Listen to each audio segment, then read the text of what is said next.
E aí, pessoal, beleza? A gente vai abordar um pouquinho hoje sobre dopagem e semicondutores. Meu nome é Thiago, Meu nome é Cauã, boa tarde, pessoal. boa tarde. E a gente vai falar um pouquinho sobre os tópicos, a gente vai falar sobre o que são semicondutores, os tipos de dopagem e mais para frente a gente vai falar sobre as aplicações em semicondutores, na dopagem de semicondutores. Bom, pessoal, esses aqui vão ser nossos tópicos, né? Como o nosso amigo já disse, né? Vamos introduzir primeiro a ideia de semicondutores, né? Tentar explicar um pouco, né? Como vocês vão ver logo à frente. Depois vamos falar um pouco sobre dopagem, como que ela funciona e tudo mais. Depois alguns tipos, né? No caso, a tipo P, a tipo N, a junção PN. A gente vai também falar sobre a região de depressão e aplicações de tudo que a gente está falando. A gente vai tentar encontrar e explicar algumas aplicações relacionadas a esse tema. Então, bom, pessoal, vamos lá, né? Semicondutores. O melhor jeito de se começar a estudar algo é perguntar o que é essa coisa, né? Então, a melhor coisa que a gente pode fazer, pensando em semicondutores, é pensar o que são semicondutores, né? E eu vou tentar explicar, talvez de uma forma um pouco rudimentar, mas que vai servir para o nosso propósito. Então, os semicondutores são um tipo de material que estão em uma zona intermediária entre materiais condutores e materiais isolantes. Digo isso no quesito de propriedades elétricas, certo? E pensando em por que essa singularidade, no caso, né, que ele não é nem condutor nem isolante, ocorre devido às bandas de energia, onde os elétrons conseguem se movimentar ou não de forma livre e dependendo apenas de condições externas que afetam o semicondutor, né? Por exemplo, como dopagem, a mudança de temperatura, vai acabar mudando essas propriedades elétricas, certo? E, bom, aqui eu botei uma formação que possui propriedades elétricas, né?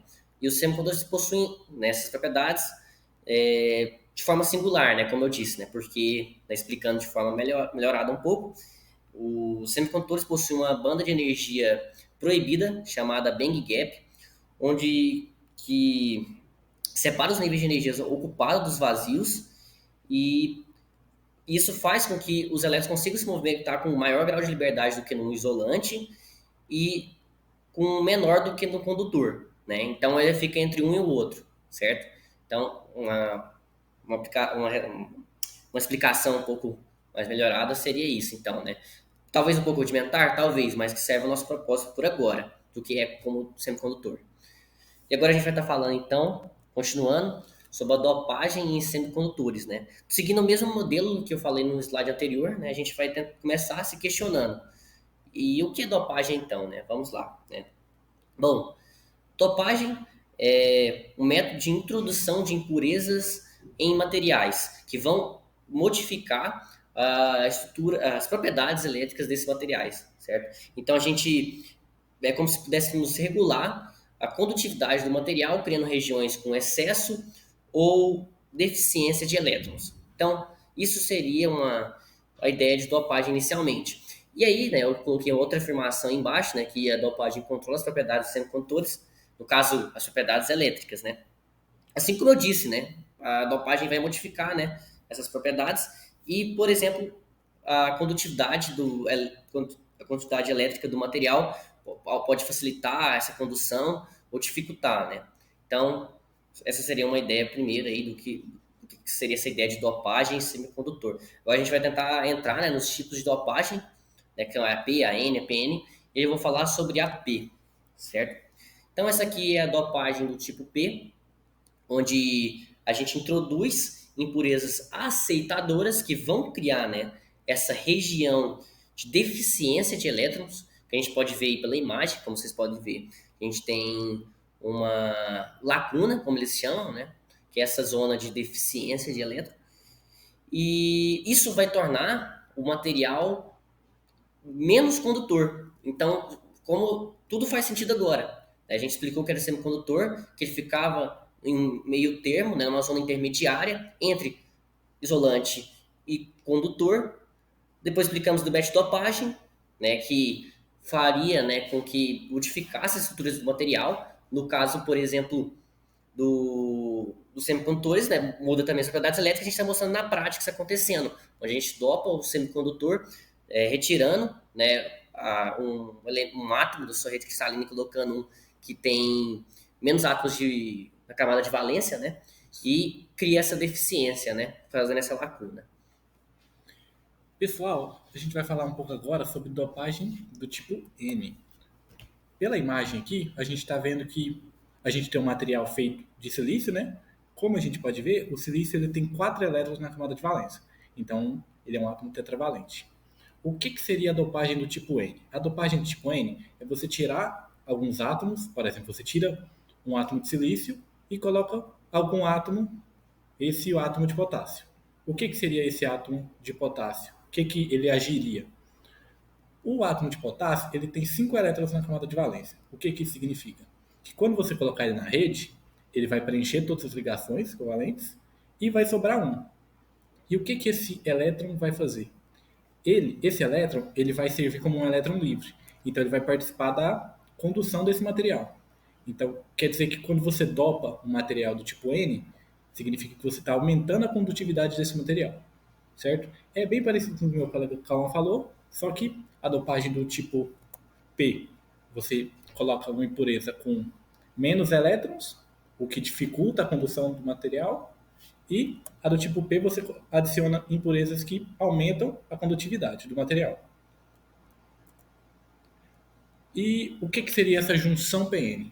A junção PN é justamente juntar dois materiais, um com impurezas do tipo P, um que foi introduzido impureza do tipo P e um material que foi introduzido impureza do tipo N. Você junta esses dois materiais, então, por lógica, a do tipo P está carregado com elétrons na camada de valência, né? Com mais elétrons, e a do tipo N está com menos elétrons. Então, eles vão fazer essa troca de elétrons. Os elétrons vão preencher os buracos e vão criar essa região de depressão. O que seria essa região de depressão? Quando os elétrons saírem do tipo P para a região do tipo N, essas lacunas, esses buracos vão ser preenchidos. O que significa? Que no meio do material, onde esses dois materiais se encontram, vai criar essa zona de depressão, que nada mais é do que uma barreira de potencial que é criada. Porque como o material é preenchido, então ele fica mais isolante na região onde se encontram os dois materiais. É como se a parte do meio ficasse isolante e essa parte isolante ela dificulta a passagem dos elétrons. Então quer dizer que só nesse meio do material os elétrons vão se distribuir de forma correta. Então um lado ainda vai ficar com impureza do tipo P e o outro lado ainda vai ficar com impureza do tipo N. E no meio vai ser essa região de depressão, que seria esse aumento de potencial, dificultando a passagem dos elétrons, desse preenchimento. Agora a gente vai falar um pouco sobre as aplicações. Tanto os diodos quanto os transistores são baseados nessa região de depressão e nessa junção PN.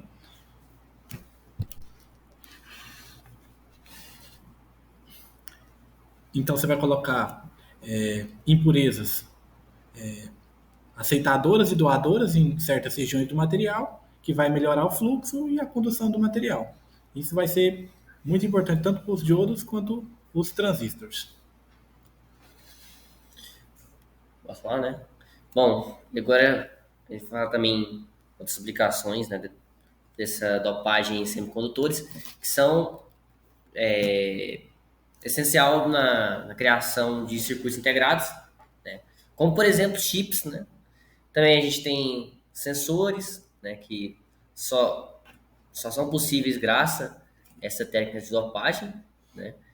Também a gente tem células fotovoltaicas, né, a criação dessas células a partir desses semicondutores, utilizando esse processo de dopagem, né?